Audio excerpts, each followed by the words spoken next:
Welcome to the Leaders in Payments podcast, where we talk to C-level leaders from across the payments landscape. We'll be discussing the products and services that impact the payment space today, as well as trends and predictions for the future of payments. We will also hear stories from our guests about their journeys to the top. I hope that these events act as a wider catalyst for diversity and inclusion, and that companies will act not only to think about racial equality, but will also work to improve gender equality as well.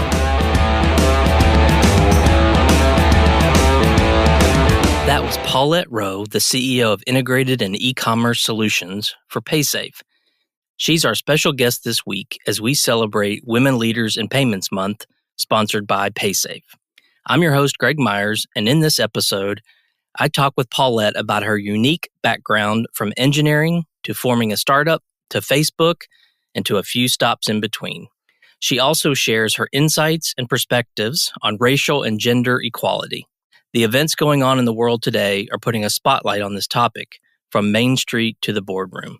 Paulette's experience and wisdom are certainly things we can all learn from. So let's get started.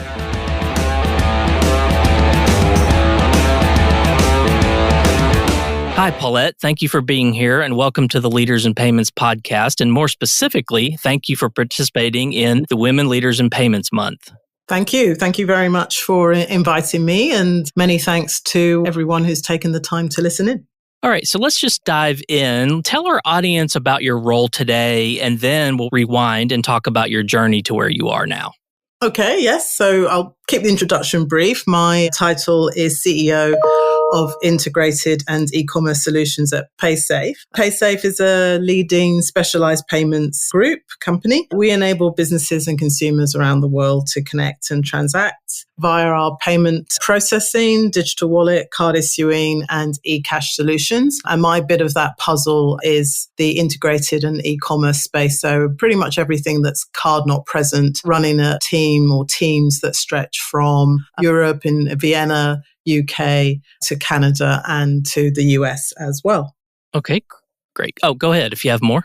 Well, no, I was just, if you want to know a little bit more about my journey, before Paysafe, I was at Facebook heading up payments and financial services partnerships, which was all about enabling payments across the family of apps, including WhatsApp and Instagram. And prior to that, without going too far back, I ran the second largest merchant payment processing business in Europe, which is called Barclaycard,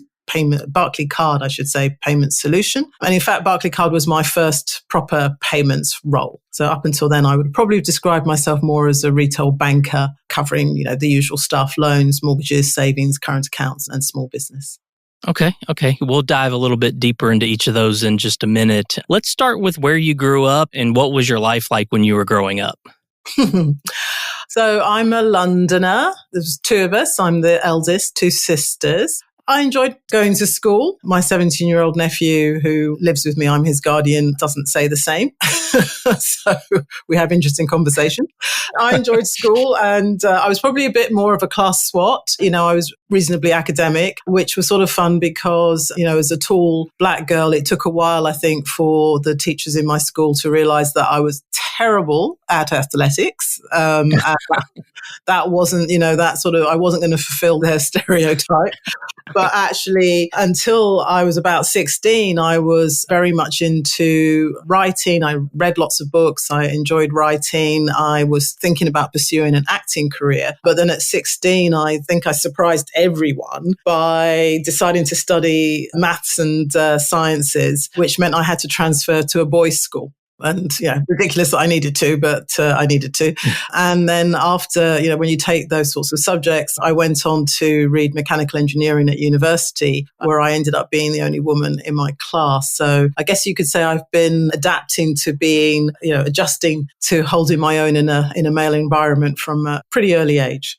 Yeah, certainly sounds like it. So back when you were growing up, would you say you were more of the lemonade stand builder or more the planner organizer of the friends' night out? Yeah, I think a little bit of both. Yeah, given my early passion for the arts, I do recollect writing and producing plays and encouraging my friends to perform in my plays. So, and I did charge for tickets. I guess I was a little bit of an entrepreneur, although I was also a very good child. So I raised the money for good causes. And then at university, I was, by that time I was an engineer as opposed to doing the acting and stuff, but I was pretty interested in business. So, and really into, which is not quite the organizing nights out with the friends, but certainly a massive passion for travel. So I joined an international student business network, and that allowed me to travel to all sorts of places across Europe. And I did end up becoming vice president of my local committee. So I guess I always had that sort of, being the planner organizer to some degree. Right. Sure. Sounds like it. Let's start talking a little bit about your professional experience. So what did you do prior to getting into payments? Quite a lot. So what are the highlights? I mean, maybe sort of just explaining the bridge between engineering to what I do today. I wasn't ever really 100% sold, I think, on becoming an engineer. I was lucky enough to be what they called a sponsored student. So I had a company that was paying me a scholarship when I went to university, and I got to work on placements with them in the UK and in France. So whilst that was an excellent opportunity to gain experience very early, usually I was the only woman engineer and pretty much, I think, typically the only Black person on site. So I got to see quite early, just what a battle it would be in the engineering sector. And I guess I was realistic that in order to do well, I would have to really, really be passionate about the job and need to have an incredibly tough skin. So I actually ended up starting my own company, an engineering design and marketing consultancy straight out of university. And as I did the consulting work, I realized that I really enjoyed the business strategy side. So I found myself a business partner. We had employees. So it was a proper little setup. I started to pivot more towards the business and marketing side of things than the technical design. And so when the economy started to go into recession and we decided that actually it made sense to wind the business up, I went off to business school. I went to a school called INSEAD in France. And coming out of that, I went to the US to work for General Electric. And they assigned me coincidentally to their financial services, not coincidentally, but it was sort of randomly, I guess, to their financial services division. And I guess I haven't looked back. I really enjoyed financial services and the impact you could have working in that space. And so, for example, when I was at RBS NatWest, I was responsible for products and marketing for 10 million retail and small business customers. So up until then, I just found the whole retail banking and consumer finance space really interesting. Yeah. So it's an interesting path, and we haven't even gotten to payments yet. Right. I think it's interesting. Putting on plays, then becoming an engineer, and then going into business for yourself, and then into financial services. So that's quite a path early on, right? Yes. And working internationally as well at GE. GE isn't what it used to be, unfortunately, for those who've been sort of following the fortunes of the company. But it was a really good place to learn about business. It was a very ambitious company, but it had lots of really good processes and training. And I still use some of my GE training even today. So it was a great place to kick off my career. Great. So then you ended up as a managing director at Barclaycard Merchant, Payment Solutions. That's right. And that would be your first interest in payment. So what was intriguing, or why did you lean towards getting into payments at that time? Yeah, so like a lot of people, most of my career moves have not been, carefully planned and pre-thought out. But in the case of payments, it was a lot more. Probably for the first time, I kind of made a decision that I wanted to try to move into payments. And I have to give full credit, because I do think it was the right move at the right time, to a really good friend of mine from my business school days. He was an early adopter, if you like. He was a pioneer. He'd worked at PayPal and other payment companies before, payments was as hot as it is now. And every time we would meet up, he would just keep talking to me about the opportunity in payments. And, I couldn't help but listen. And he sounded a lot more excited about, about the things he was doing, as much as I loved retail banking. And digging into it, I did do some research, and, you could start to see in 2012 when I joined Barclaycard, how things were changing. The rise in e-commerce and mobile was leading to new business models. You had these new gateways that were entering the market and starting to disintermediate the banks. And the space felt really innovative and increasingly international. But the one thing it seemed to lack, where I thought I could bring something, and we're going way back, is a lot of the companies, the leadership had been in place for quite a long time for some of the legacy players. And so I thought that my experience working internationally, working in a different sector, that I could perhaps bring that additional leadership to the payments space. At least that's what I hoped. Right. And so you were there about 6 years, and then that's when you left and went to Facebook, correct? Yeah, and it's fair to say that in the time that I was at Barclays, in fact, we used to say this all the time to clients and at events, that we lived through more innovation in those 6 years at Barclaycard than Barclaycard. Barclaycard had existed for 50 years before then. So in 50 years at Barclaycard, we had seen less innovation combined than in that much shorter period. So it was just incredible because we were enabling and simplifying commerce for businesses and consumers, and it was just a highly innovative, and it remains so. I think it hasn't changed. It continues to be a really exciting space. Okay, so let's talk about Facebook a little bit. What did you do there? So Facebook, I was heading up the payments, and financial services partnerships area. So as I mentioned, we were working on bringing payment solutions to the family of apps, WhatsApp and Instagram and Facebook Marketplace. Facebook is a merchant in its own right. So we also wanted to enable payments for businesses buying ads. And we also stood up donations. So now you can go onto Facebook and make a donation on the platform, which was incredibly successful. So there have been some announcements more recently about WhatsApp payments going live in Brazil. There'll be other announcements to come. And before you ask, I wasn't part of the Libra team, but obviously there was a bit of a crossover with payments. And so it was nonetheless really exciting to be at Facebook during that launch. So then from Facebook to Paysafe. So how did that connection happen? Well, I knew Philip McHugh, who's the CEO of the group, from Barclaycard. I had reported to him for a while at Barclaycard. And I think both he and I always felt that we'd made a really good team and had achieved quite a lot in our time working together. And so he reached out to find out if he could interest me in Paysafe. And, given the relationship and given the story around Paysafe, it was very compelling. Having said that, Facebook was an incredibly exciting and interesting place to be. In the end, along with the positives of working for Philip again, the push factor on the Facebook side was really more to do with location. I had originally intended to move to California, and then my 17-year-old nephew, who figures large in my life, he made it very clear to me that he wasn't going anywhere. So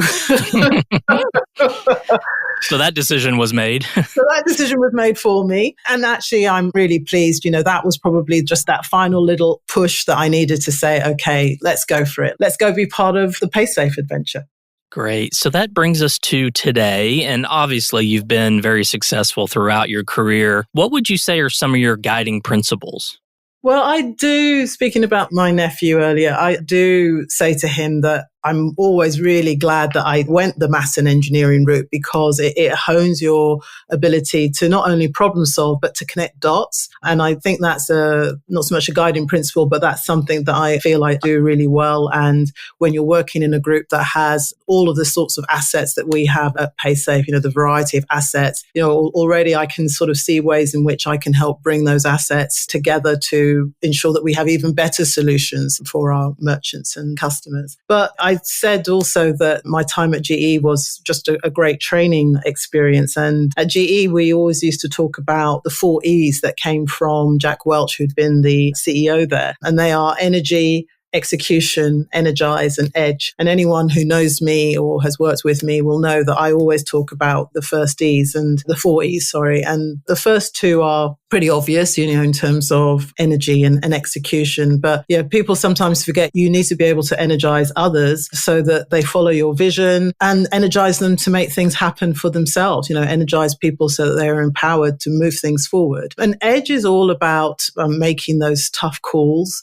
at the right times. In business, we're always faced with having to make decisions with imperfect data. And so, you always need to do this with integrity, but sometimes you've got to make a call. It could be a people call. It could be a really important business decision, or working around a difficult work situation. And it's really important to be bold, which is actually one of the Paysafe values, be bold and seize that moment, make that call. Maybe to share a quick example, in one of my roles when I was at RBS, we were talking about repricing a product. And I was on the exco there, and my colleagues sort of felt that we should just increase the price, going from £5 to £6.50 roughly. Yeah, I may have got the pricing slightly wrong. So it was from £6 to £7.50.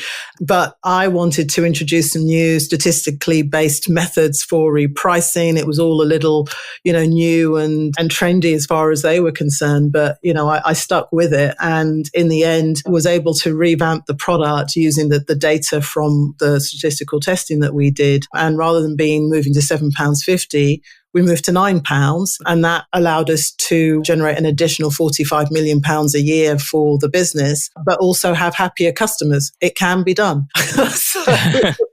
And that's where you have to, I think, display quite a bit of edge of, sticking with your vision and just being really determined, sometimes digging your heels in. The problem, I think, we can fall into, particularly as women with edge, is obviously edge doesn't work without integrity. But I think with women, or maybe more so with men, edge is seen as being more expected and acceptable. And so it can be hard for women to perhaps display the same behaviors, but be perceived in the same positive light. Right. I'm sure, like most people, you've had a few eye-opening moments in your career. I would think especially being often the only female, or maybe even the only Black female in the room. Maybe talk about a few of those eye-opening moments in your career. Yeah. And so by eye-opening, you mean sort of moments where you think, what the hell? Yeah, which are typically learning moments, right? But definitely. Yeah, I mean, sort of picking up on your theme about diversity, first of all, I remember I was working in France at GE and working for a female leader, awesome woman. And we were supposed to go and present. It was kind of the final stage of an RFP process, and presenting to some of the board at an important French company. And I was obviously excited to be accompanying her on this presentation. And she called me first thing in the morning at home to say, maybe I should take one of the guys, one of your male colleagues on the team, and one of the French colleagues on the team, because she was not French herself either. And, she had a concern that we might lose the deal because we were going in as two non-French women into this pitch. And I sort of agreed with her, and we had the chat, and I put the phone down, and she, as far as I knew, went to phone one of my colleagues to take him along. And then about half an hour later, she called me back and said, what the hell are we doing?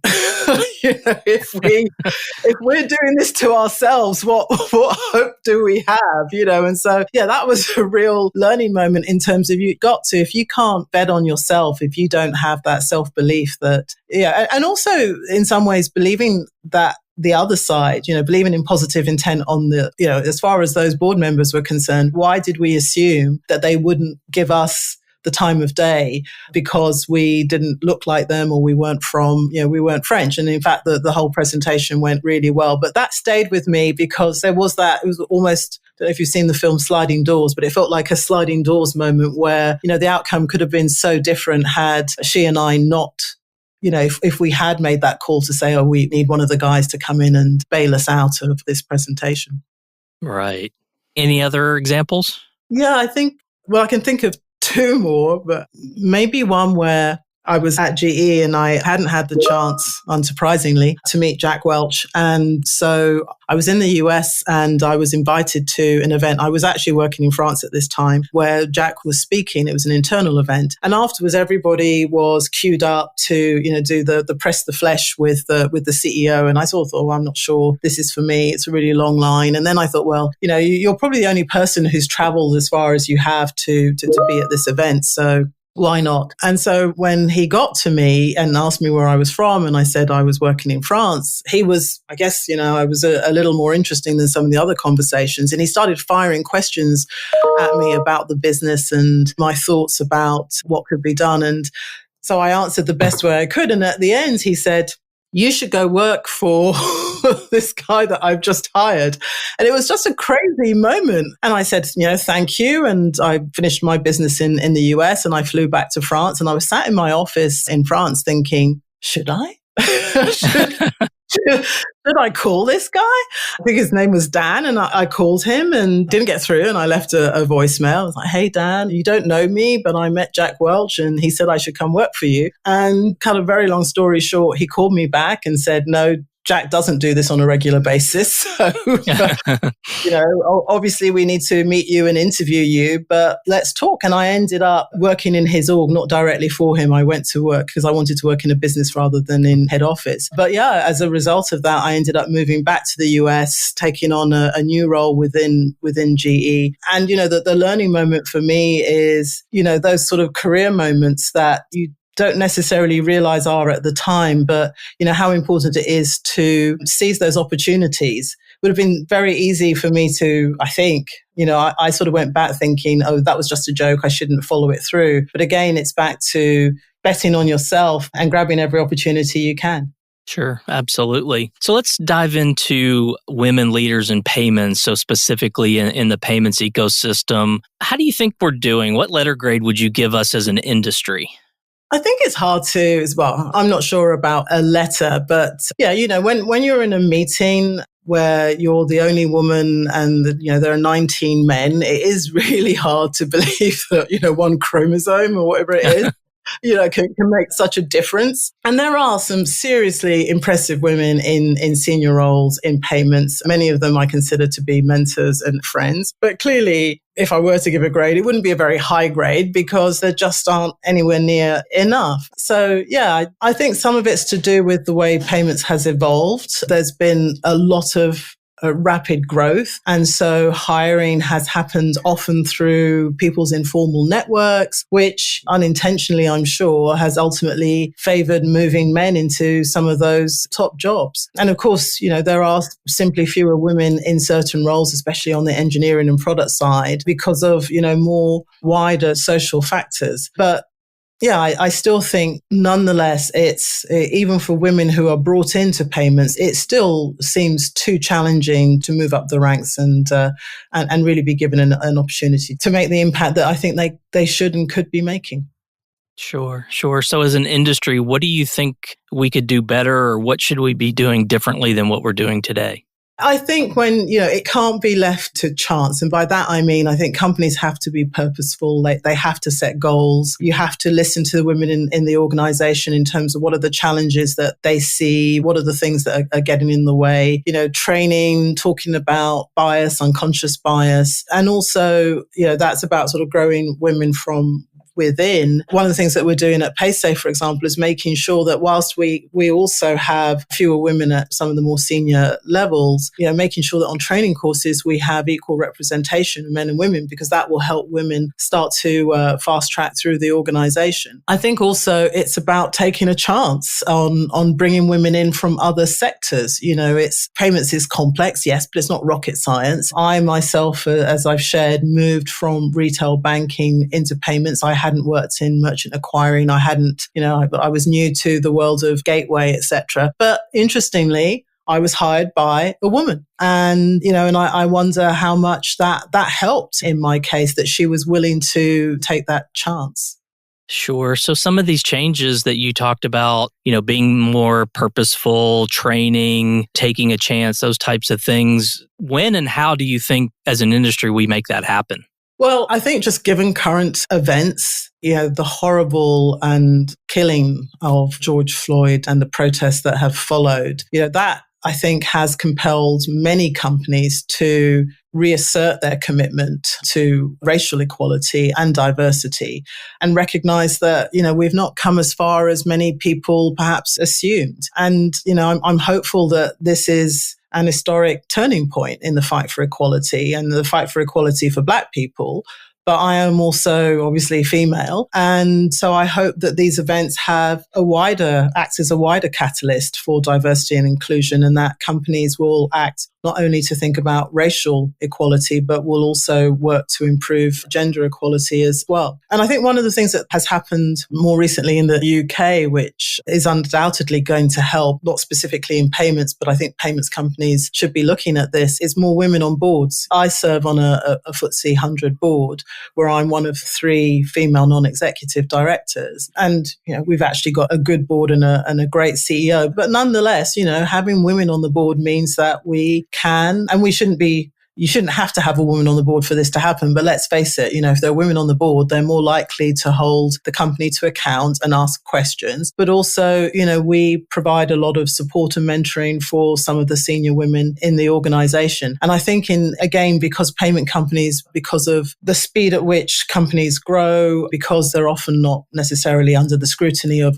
large public boards, even without that scrutiny, I would love to see, and I know at Paysafe, we're moving more in that direction as well, love to see more female representation at all levels, including that board level. And I think if you start to see that happening, the change will come. I know, and I'm pretty certain if you speak to any female executive, they will tell you that the diversity in their team is undoubtedly better as a result of them being in place than it typically was before. That's certainly been the case in my career. And as I said, you shouldn't have to rely on that to make the change.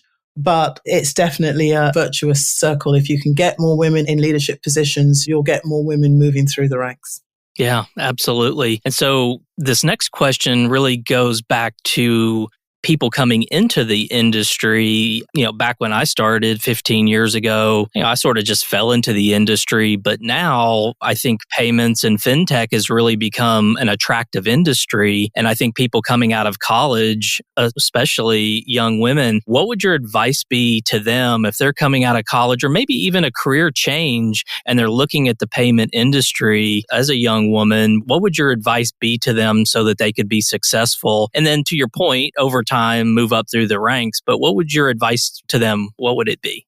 Yeah, so, I think there's some standard stuff about if you're trying to break into a new industry, either for the first time or changing, do your homework. As, in my own example, as I said, it was through conversations with a friend, but I did spend some time reading, talking to more people and trying to understand how I might add value. So I had that, if you like, that little elevator pitch around why me, what could I contribute? So I think that's important. And understanding not just what's happening in payments, but understanding the trends that are affecting our clients, the consumers and merchants, because as I said, payments is a facilitator of commerce for the most part. And so having a really good grasp of the things that are the consumer trends that are changing commerce and the tech changes, the digital changes that are affecting commerce is really important. But then after that, I think it's about finding, try to join a company where you think the culture and the values are aligned with your own. And that's often more difficult to do from the outside. But, looking back on my career, it's something that, don't get me wrong, I've been lucky. I've enjoyed every job I have had. But at the same time, like my engineering example, there are times when you're in a company where you realize this is more of a slog than it needs to be. And I don't think you have to be a martyr. I think you should try and find, if not a company, certainly a leader who, you think is going to support and help you and coach. And, another thing I picked up at my time at GE, which I always refer back to, is PI. And PI was performance, image, and executive sponsorship or exposure. You can sort of use either for the E, or at least I do. And what that told me was, what Pi says is, performance is not the only thing that matters. There are lots of people who perform, thankfully, in businesses. And once you're performing at a certain level, the other things kick in. So image and that exposure. And my story about, that chance meeting with Jack Welch really wasn't that chance. I took the time to go to an event, to network. Now, the outcome was unexpected, but, too often I think I've done this in the past, and I've seen female colleagues, we focus on outperforming everybody else or trying to outperform everybody else. And we forget about the other pieces, which are so important. So, and I think the other thing I would say is, I've met, and this was particularly true at a company, not a payments company I know, but a tech company, that you find people, they get in and then they have this imposter syndrome. I've got in, but am I really good enough? And I would say, and I coached a few women or acted as a mentor at Facebook and said, tell yourself every day, you are more than good enough. You've got through the interview process, you are here. Don't let imposter syndrome derail you. You'll be surprised at how confident some of your male colleagues are about their ability to deliver, and they're not doing anything different. And I think that's a good thing. You should be confident. And so those are the things I would work on. And if you're not sure, ask for feedback, one-to-ones and getting feedback. I say, also, certainly people have said to me often, feedback is a gift. And in roles when I've been in new roles or working for a new boss, I've really cherished my one-to-one, almost got to the point where I'm telling my boss that the one-to-one is going into the diary, because if you don't have that opportunity to connect, first of all, they don't get to know you, which is, really important. More and more, bringing your full self to work is an absolute must do. So you need to connect as human beings, but also they need to know what you've done for them recently. And the one-to-ones give you an opportunity to talk about what you've achieved. But really, really importantly, it gives you that opportunity to find out, what are they really thinking about you? And if their perception is different from what you think it should be, then at least you can work on it and take some action. Yeah, I think that's all really, really great advice. Well, let's wrap up with this one final question. And you've talked a little bit about this already, but talk about what Paysafe is doing to help foster that environment where a woman can come in and really bring her full self to work and be successful. Yeah, there's a lot going on at Paysafe. And as I said, choosing a company with the right culture is so important. And I really recognize that now that, I've got a few years of working behind me. So we have a really clear commitment to diversity of all types. But in terms of gender, there are commitments around achieving 100% equal pay for men and women, which, as you know, that's been a hot topic. And I'm really glad to see that we're taking action in that direction, helping bring women together to talk about issues that, in a safe place that specifically concern women through a women's network, but also a families network. And whilst this isn't just about women, men have issues related to the family as well, particularly in payments. What I found is when I was at Barclays, for example, we had some amazing women who were still young and wanting to grow their families, who were nervous about, can I take a year out because things are moving so quickly? And then coming back in and having that sort of, risking that imposter syndrome because they think they're a year behind everyone else. So having the families network and providing specific support to maternity returners is something that we're doing as well. I think is really important, not just for the individual, but to retain amazing talent. I had some incredible people, and the same is true at Paysafe, incredible women who wanted to have a family and contribute to the organization. And it was absolutely important to, welcome them back and support them with that transition back into the workplace. And I think I mentioned earlier, equal representation of men and women on all our development and training programs. So there's a whole slew of things that are happening. But the main thing I think is we're talking about it, and we're inviting, people to express when they think things are not working, or, come back to us and let us know how things can improve. And now there are 3 women on Philip's Exco, on the Paysafe Exco. So, we also have an important role to play to just make sure that as a company, we continue to move in the right direction. Great. Well, we've covered a lot of ground today, from your background and career to women in payments. Is there anything that you haven't said that you really wanted to say, or any final comments before we wrap up? Well, no, thank you so much for the questions. And as you could probably tell, I struggle to stop talking.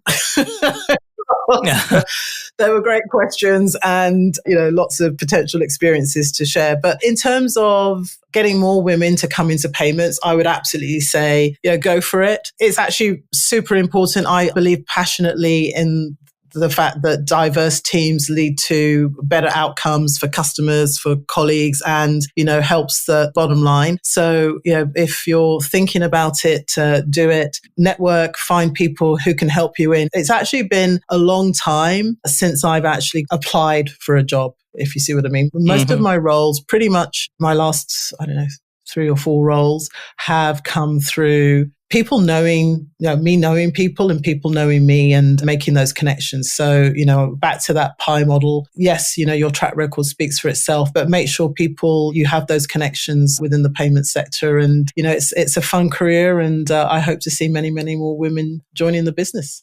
Great. Well, Paulette, thank you so much for being on the show today. I really do appreciate you being here. Thank you again. And to all you listeners out there, I thank you for your time as well. And until the next story. Thank you for joining us this week on the Leaders in Payments podcast. Make sure you visit our website at leadersinpayments.com, where you can subscribe to the show and where you'll find our show notes. If you enjoyed listening, please share on your social channels as well.